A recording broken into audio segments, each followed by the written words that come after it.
Lists. I repeat again and again that Project Kenya is possible. I want to talk to the people from the mountain that there is one lie you're being told, that in Parliament today there's a purge against a community, and that every single committee members who have been removed from chairs of committees are being given to other tribes and not the Mount Kenya tribes. This is not true, at least from the Senate where I sit in. And I just don't have the time to explain, but I can give even two examples. From our own panelist who is here, who used to be the chair of education in the Senate. Today, the chair of education in the Senate is Betty Montet, who is a daughter of the mountain.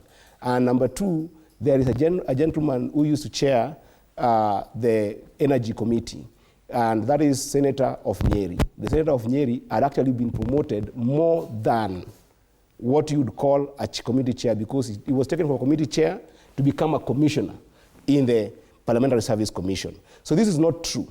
Number two, it is also not true that all the people who came from Mount Kenya, all of them live in Mount Kenya. In fact, if there's a community who come from Mount Kenya who stay and live and are industriously doing enterprising businesses in different places, is the people of Mount Kenya. Today, from Migori County, where I come from, an entire ward of Isibania is with Kikuyu community. And you can count this across the country.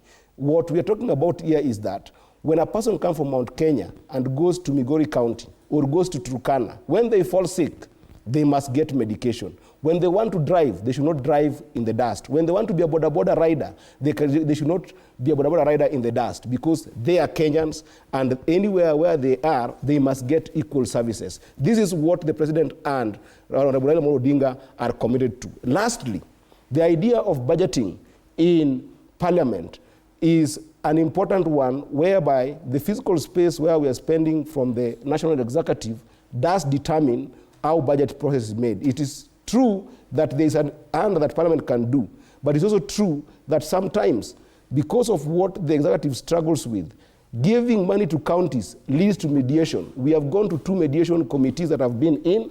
The first time we asked counties to get 415 billion, they ended up getting 400 billion because we went to a mediation process. Okay. The second time we went and asked for 390, they ended up getting 387. Reason being, sometimes this physical space must be negotiated so that the executive cuts on its budget, and that is a derogatory of the Treasury to sometimes give us the predictions we can be able to give to the counties. Thank it you is so much, possible Senator. that Kenya can be one, and services can be distributed, and the country can be built equally to serve everybody. There is no Kikuyu, there is no Luo, there is no other tribes. We are Senator all one Kenya. Migori County, asante sana.